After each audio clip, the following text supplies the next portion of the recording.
Hi guys, and welcome to World of Tanks. Just a quick one before we get into the main video. This video is my 103 subscriber giveaway.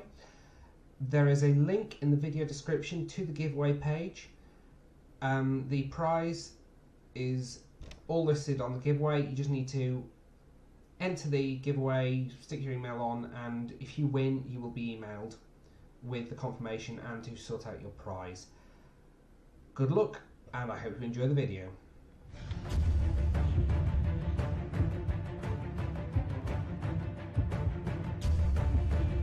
Hi guys, and welcome back to World of Tanks with Alniachi Gamer. Today we're going to take a look at the new Tier 8 Russian Soviet premium tank that's come into the game very recently. This is the Object 252U. I've got the Defender version, as you can see here, which comes with this special camo pattern. Physically there is no difference between the Defender and the standard one. Model wise, the standard version has track guards here, which on the Defender, as you can see, are broken off, which unfortunately means that I think I should have gone for the other one because I actually prefer the look of the other version. But tank's a tank, so we're going to have a look at it, quick look in the garage, and then we're going to jump into a game and see how I do, and talk a little about the strengths and weaknesses of this tank. So first we'll look at the armour. As you can see, very similar to the IS-3, it has the pike nose configuration that you come to expect with lots of the Russian high-tier heavies, but the profile of it is more similar, I guess, not counting this flat plate, to the T10 rather than the IS-3. The upper pike is a lot higher than on the IS-3, and this lower plate is a lot bigger, but isn't as much of a weak spot as you might think. Effective armour thickness frontally on this thing, this upper plate here is anywhere up to almost 500mm of effective armour from about 320, so not much is going to get through that head on. This lower plate, while only being I think 140mm thick, because of the sloping, despite being a big target, head on that is still 225mm of frontal armour effective. Front of the turret is very bouncy indeed. As you can see, it's well sloped and rounded, but there is a slight shot trap. If you hit a shot into the gun mantle here from the front, it will bounce down and penetrate this hatch here. This armour is 200mm thick, but when it bounces down it's only 200mm. Frontally, the main weak spots on this tank are these two commander's cupolas here. These cupolas and this little bump here are only 150mm thick. However, I've found that if you take a shot on this little bump here, which looks like some kind of vent or something, you won't take damage, but the cupolas will. Side armour of this is pretty good, although it doesn't have so much in the way of spaced armour. This bit here is not spaced. This section here is, this flat bit, but if you're shooting at the side of this thing, the best place to shoot it is actually here, underneath the main hull and above the tracks. That is flat armour, and I think it's only about 100mm thick. We just check the, 100mm thick there. The rear armour is actually surprisingly bouncy. Because of the angling of this top plate, shooting straight at the rear of this tank, this section here is somewhere in the region of 160mm thick, so you will find it bounces quite a lot of shots. Gun wise, this thing has your standard 122mm gun, but this is the BL-13. This thing has a much higher alpha damage than you're used to at Tier 8, 440, but on the flip side does have a slower reload. However, at 100% crew, and with or without gun ram and vents, this does actually have 1 point more DPM than the IS-3 does. But the reload between shots can make it seem slightly different and slightly lower, and also because of the long reload, if a shot doesn't penetrate, you take a massive hit to your damage per minute output. But because this tank doesn't get preferential matchmaking, the gun does have a rather respectable 225mm penetration with the standard ammunition. Much better than the tank it's compared to, the IS-6, which only gets 175. But as you can see, the turret between the IS-6 and the Object 252 are very similar and as bouncy as each other. Mobility wise, it has a 35 km/h top speed.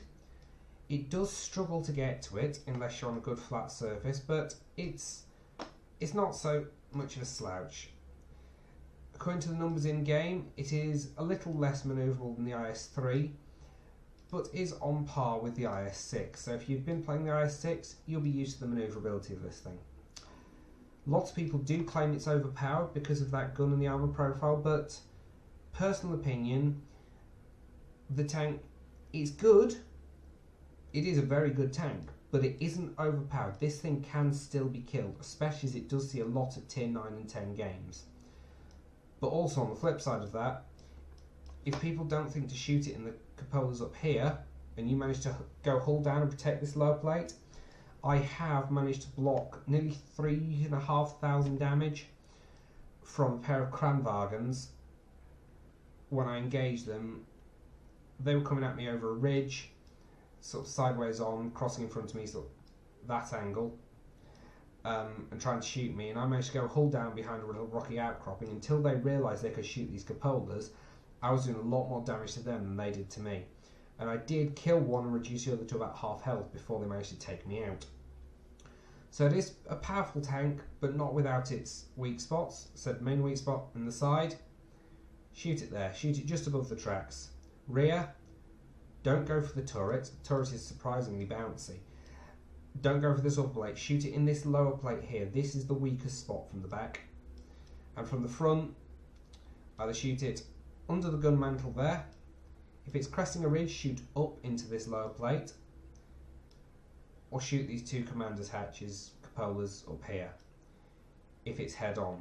If it's at an angle and you can shoot down into it, shoot in this section of the side, not this bit. This is much more well angled even from that angle.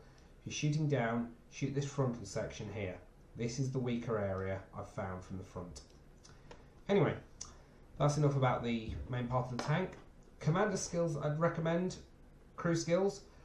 As you can see, I'm going for Brothers in Arms first. Once that's reached 100%, I'm going to drop it out for 6 cents on the commander. Then I'm going to go for something like smooth ride, clutch braking on the driver, any other ones to improve your ability to manoeuvre this thing and get your front pointing towards the enemy. And for the gunner, I don't actually know what I'm going to go for the gunner, so it's just skills that I would recommend for this guy. Probably be snapshot initially, and then armourer, because this gun does only have 0.44 accuracy, so it's really not accurate. You do need to let it aim, because it's not your standard KV2 dirt gun. The hand of Stalin doesn't tend to come up and guide the shot towards the target. For the loader, repairs is about the only other thing I could recommend, because the loader skills are pretty much garbage. I've never been ammo racked in this, so not safe stowage. Equipment fit wise, I'm a bit short on cash at the moment, but have just got enough to fit the vents, which I'm going to purchase now. Vents, gun rammer, and my final suggestion, I'd say probably you want to go for toolbox or spar liner. You don't want to do vertical stabilizer, it's not accurate enough. Maybe enhanced gunline drive to improve your aiming time, but other than that, I'd probably say toolbox. Anyway, that's it for the garage portion. Let's jump into a game and see how well we do. Okay, welcome to the Windstorm map. It's tier 9 match, and I did unfortunately have to record this from a replay file because I completely forgot to hit record when I was just playing the game. So I will attempt to commentate it as I was doing last time. Obviously you'll see differences, I'll be able to speed it up later, but it's a tier 9 match, but there's only a token tier 9 in each game, so I'm going to head this north path and try and push round. I was thinking of going into the town. Maybe I would have done more damage if I did, maybe I'd have been taken out, I don't know. And then I snapped that shot off, despite telling you guys not to fire on the move. And it almost hits, which surprises me. But pushing over this ridge here, and I can see the CDC there, which is quite a nice juicy target with no armour, so aim that. And that wasn't a bad damage roll, a bit below average. But this is where the reload really does get you on this tank. It is quite slow, and there's a lurver there. And I don't think he can get me from that angle. And apparently I'm wrong. Let's just have a look where he did get me.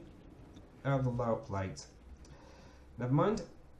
So I'm going to try and take out that Cromwell. Bit of a replay bug just there. Sorry about that. Come on. Reverse back up. Are you going to... Oh. Should I sit and wait for him, or should I... No. No, that's it. I'm giving up. The lever's just fired. Not sitting waiting for that Cromwell. I don't even know if he's still there. I'm going to get down here. Oh, can those guys get me? No. Rocks.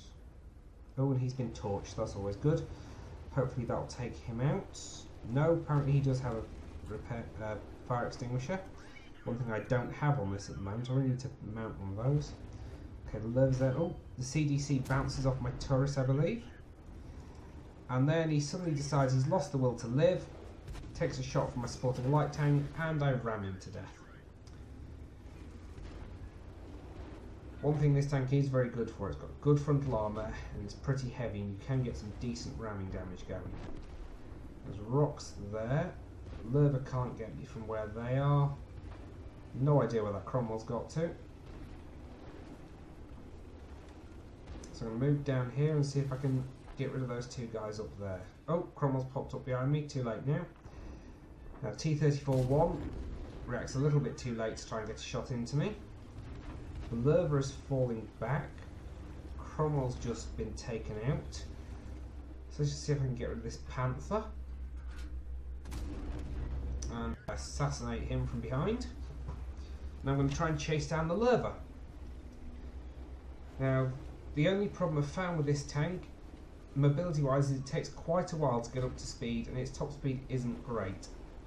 Otherwise I might have been able to do a bit more damage than I did in this match, but got one into the lurver and helped take him down. Not quite sure why the T-34 decided to slag off our Leopard at that point. But here you can really see when the mobility does slightly let you down. When you're in this position, you're chasing down the last few kills, everything just goes past you. So I'm just going to speed it up slightly. Well, I'll try and get into town. I was really hoping I could get a shot on that guy, but T-37, T-71 and the Leo were just annihilating him. And then the T-34 got the kill. And then here comes a real scramble to get the final bit as the enemy Jagdtiger gets taken out. Dewey's 132 goes in a second as well, as does there's the 132. Jagdtiger took out our T-49. 1375 is taken out. It's just a scramble to get the last kill, which I'm not going to do because we got stuck and I clutched a shot. But that's it. Let's have a look at the results. Okay, so here's the results from that match we just saw. Did alright. I came top on damage and second on experience to our T-71. It was a tier 7, so not surprising. And although I didn't really get a chance to block any damage, I did manage to hit with 6 out of the 8 shots. And overall, even with the standard account, I'd have come up with 30,000 credits there, which isn't too bad. Anyway, I hope you enjoyed the video. That was a look at it, and when I get some better matches that more showcase the armour, I will upload some armour examples for you. Hope you enjoyed the video. Please enter the giveaway, as I've mentioned at the start of the video, and I will catch you next time.